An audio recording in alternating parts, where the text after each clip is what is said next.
Good morning, 4FIVE6. I hope you are all doing well. I know that some of you have school coming up this week.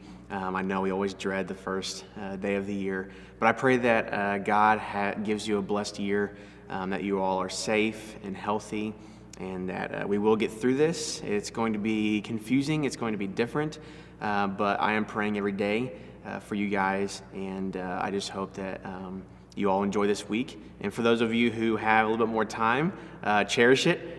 Summer is always fun. So I hope we have a great day of worship today and a message. So let's go ahead and join in worship. Okay.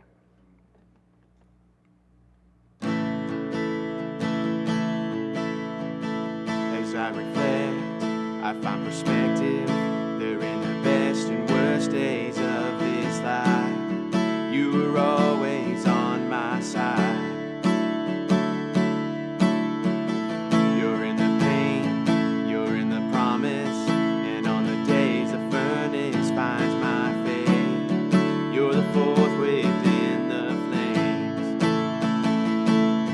I don't need to know what the future says, 'cause if the past could talk, it would tell me this: my God isn't finished yet. If He did it before, He can do it again. So I'll trust Him with what comes next. For the God I know is known for faithfulness. Yeah, my hindsight says I can trust Him with what's next. For the God I know is known for faithfulness. There's more ahead than what's behind me. There's through the highs and lows and in between. God, you go ahead of me. And where you call me, I will follow. And if the water falls beneath my feet, then you'll pull me from the deep. I don't need to know what the future says, 'cause if the past could talk, it would tell me this: my God isn't finished yet. If He did it before, He can do it again. So I'll trust Him with what comes next. For the God I know is known for faithfulness. Yeah, my hindsight says I can trust Him with what's next. For the God I know is known for faithfulness.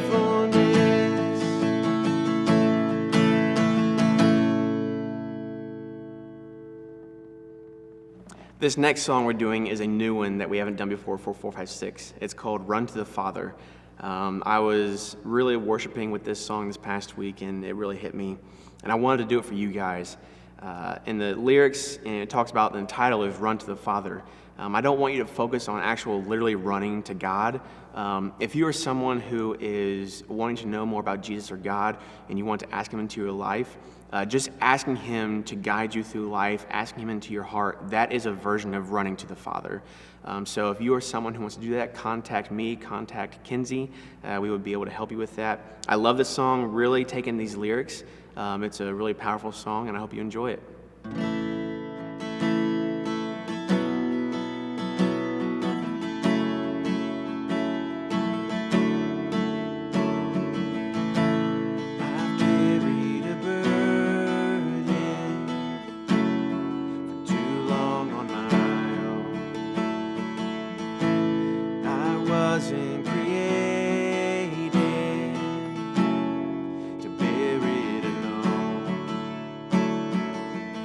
I hear your invitation to let it all go.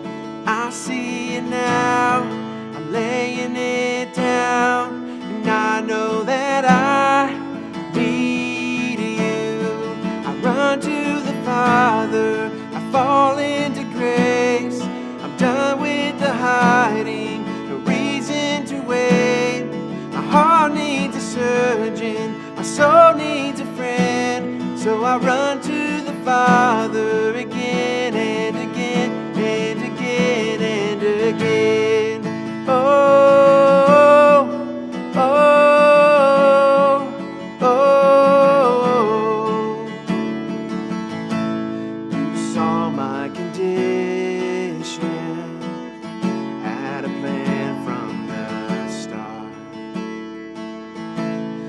Son for redemption, the price for my heart.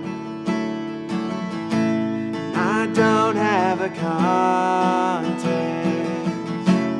for that kind of love.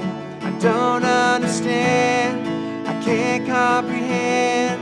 All I know is I need you. I run to the Father, I fall into grace. Done with the hiding, no reason to wait. My heart needs a surgeon, my soul needs a friend. So I run to the Father again and again and again and again. Oh, oh, again and again and again and again. Oh, oh, oh.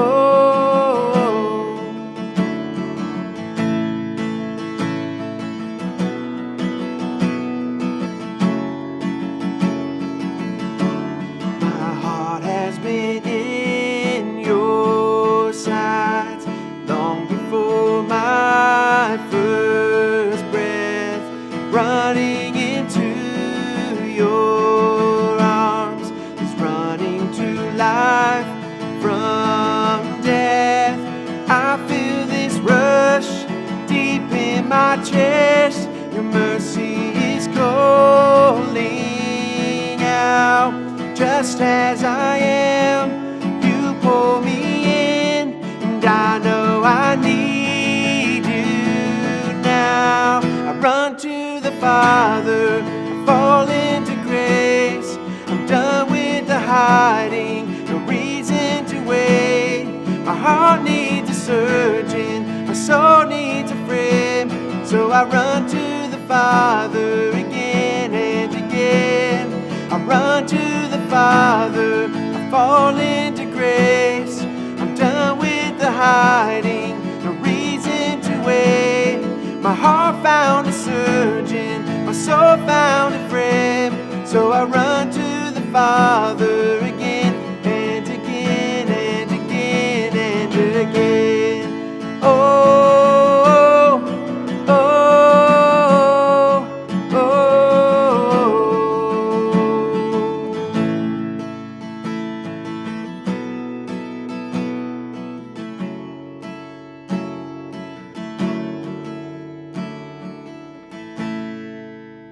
Amen.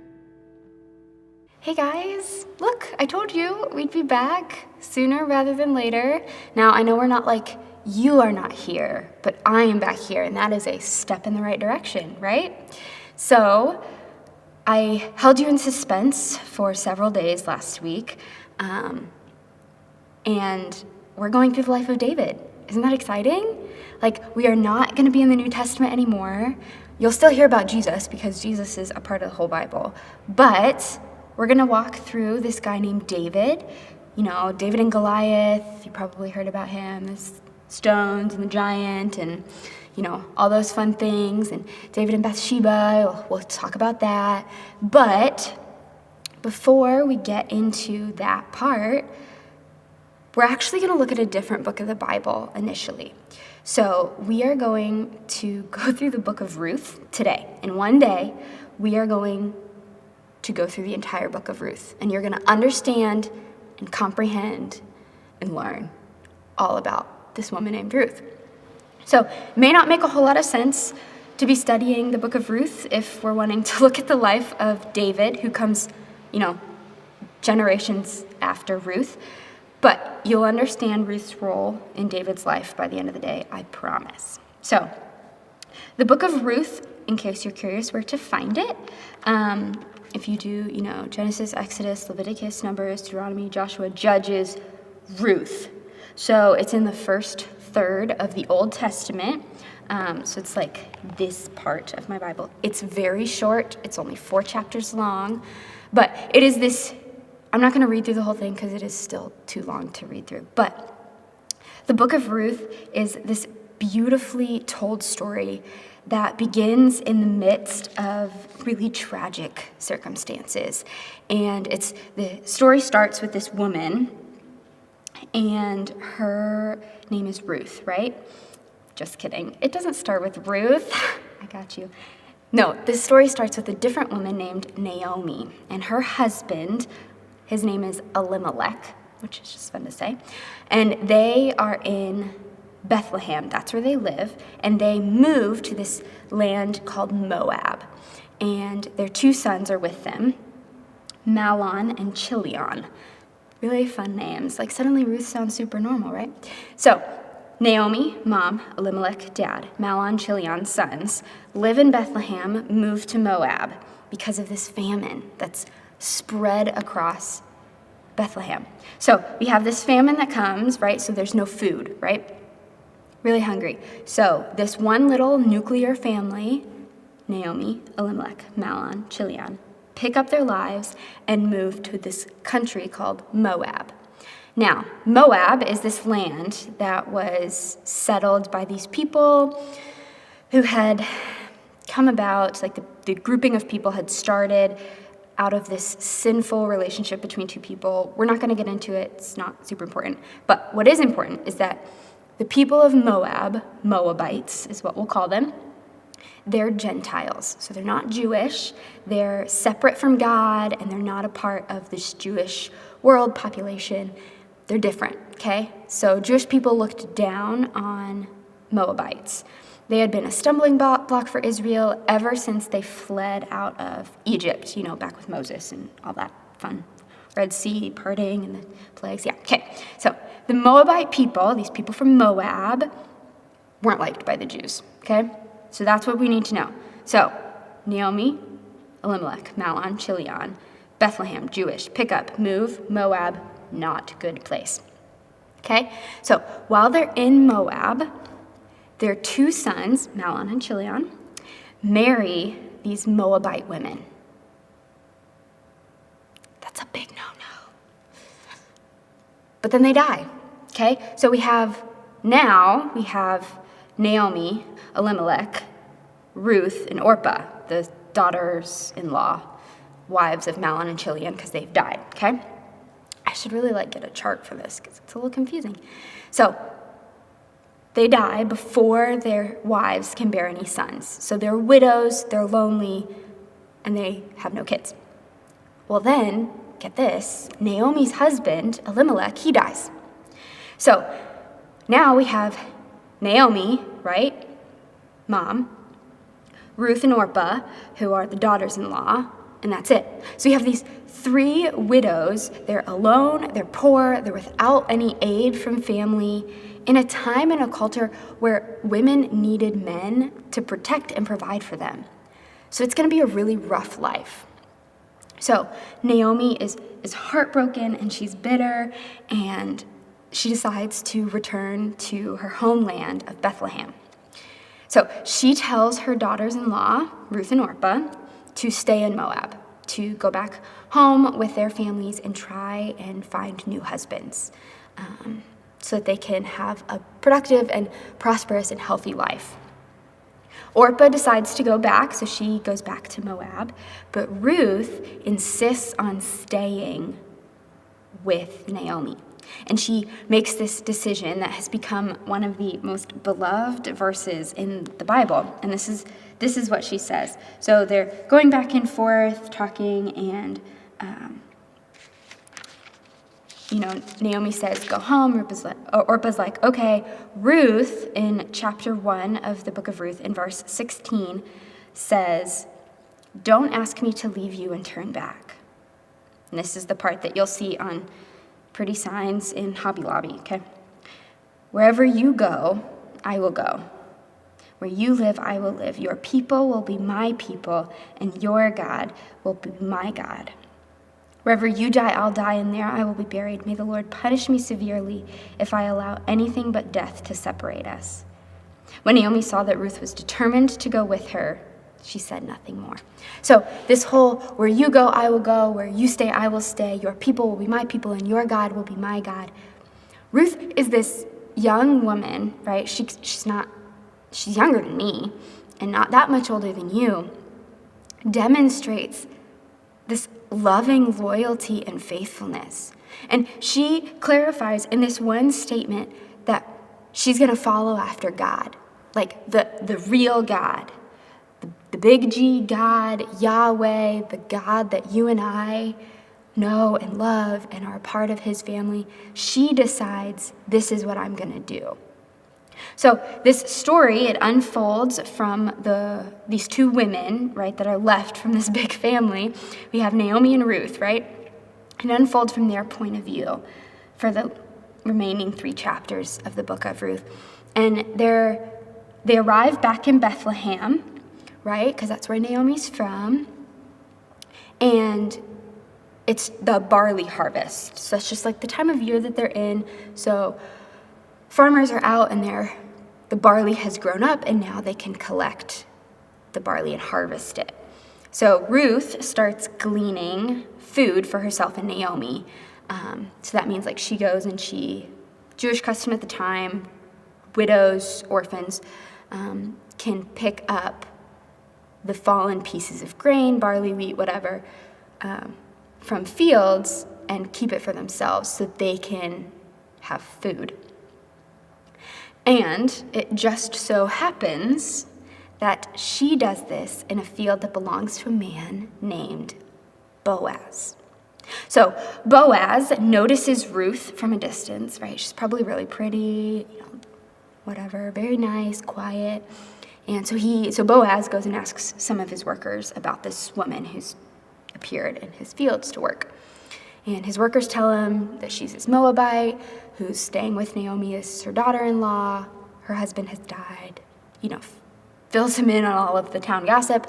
And Boaz is enthralled by the kindness, right, is overwhelmed by this kindness that this woman has chosen to leave her family, her life, her way of living, her God, her homeland, whatever is comfortable, to be alongside this woman who she doesn't really have a connection to anymore. And so he is intrigued by her, right? Probably doesn't hurt that she's probably pretty. So Boaz goes up to Ruth and generously invites her to join he and his workers for a meal, right? Like, come stay for dinner. So he makes special allowances, gives her special privileges so she can gather extra grain for her and Naomi, right? He's really laying it on thick here. So Ruth, after this, great day at work, goes back to Naomi and talks about this man that she was in the field, his field working, and all of these great things that happened and how much he helped her. And Naomi realizes that it's Boaz and that Boaz could potentially solve a lot of their problems. So Naomi initiates this really bold, crazy plan for Ruth to implement.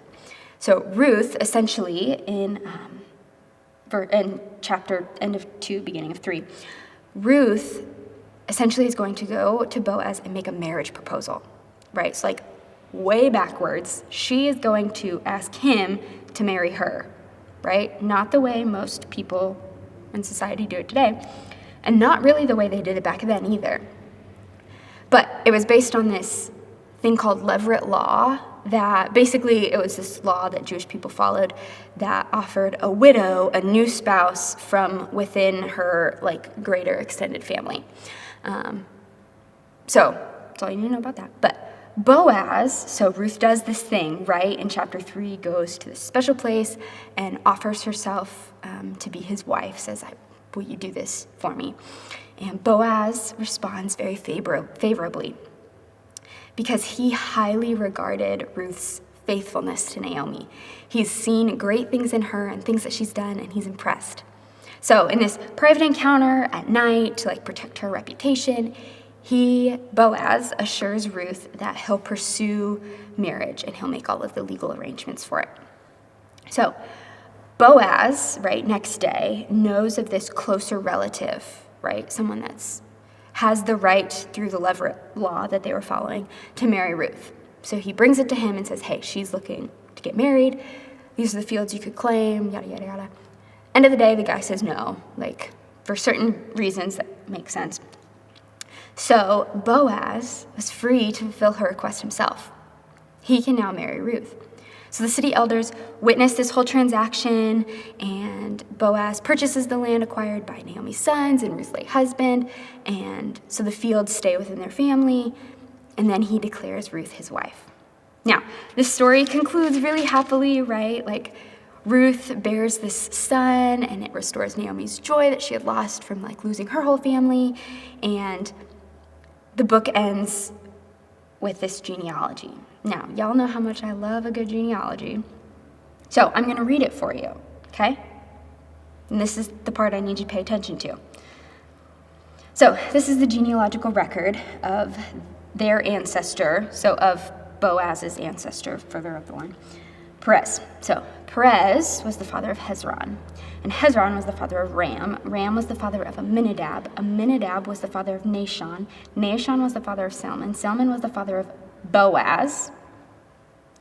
Boaz was the father of Obed. Obed was the father of Jesse.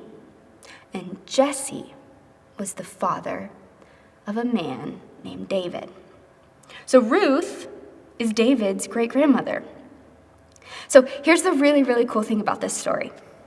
All throughout it, if you go in and read it, and I highly encourage you this week, go through and read the book of Ruth, because it is such a good story. You can read it in like 30 minutes. I mean, it does not take long. But all throughout it, we see God at work behind the scenes, right? He brings Ruth to Naomi, and he brings Boaz to Ruth, and eventually he allows Ruth to bear a son that not only restores Naomi's joy initially, but also eventually becomes the grandfather of David. And it's just an amazing, incredible story of how David, this great leader of the Bible, who we're going to spend a while talking about, came about from this Gentile woman, right? Someone who was supposed to be removed from God's provision and faithfulness and family as in the sight of the Jews. Ruth wasn't a part of God's chosen people, right? She's not a part of the nation of Israel, but she chose to follow after God anyway. And God rewarded her, right? He rewarded her faithfulness and her kindness that she showed not only to her mother-in-law, but to everyone she came into contact with. So as we continue to walk through the life of David in 1st and 2nd Samuel, this theme is going to keep coming up, right? This idea that God works even when we don't see or understand it. Which is like, how much does that apply to now, right? God still works through the uncertainty and the questioning, and he's always doing something, right? We just may not see it. We just may not understand it in the moment, but he's always working for his good. So that's the story of Ruth. It's a fun one. I know this is a little bit longer, but it's good, okay? We're going to have a lot of fun as we look through the life of David. I am already so excited about walking through this man's life. He's a great leader and a great person to look up to. So I'm excited for us to hopefully be back here, right, in this space to do this in person and me not have to stare at a camera, just like a giant eye looking at you. That I can have all of your eyeballs looking at me, and I can look back at them, and yeah, just get to walk through this man's life together. So with that, we're going to pray real quick, and then I'm going to send you out to go read the book of Ruth for yourselves, okay? Let's pray. God, thank you for this day, for this time, and for us to just get to very quickly and very briefly look at this wonderful story that you've given us, right? That you have orchestrated and worked together for your good. I pray that we will take the information, even if it's just knowing another story in the Bible, and that we will let it transform our lives from the inside out. That we will be able to go out into the world and be you and do the things that you want us to do in the world around us. I pray that you'll bring us all back online next week, so that we will be able to understand your word better and dig into it a little bit more. I pray all these things in your name. Amen. All right. May the Lord bless you, keep you, cause his face to shine upon you, and give you peace. I'll see you guys next week.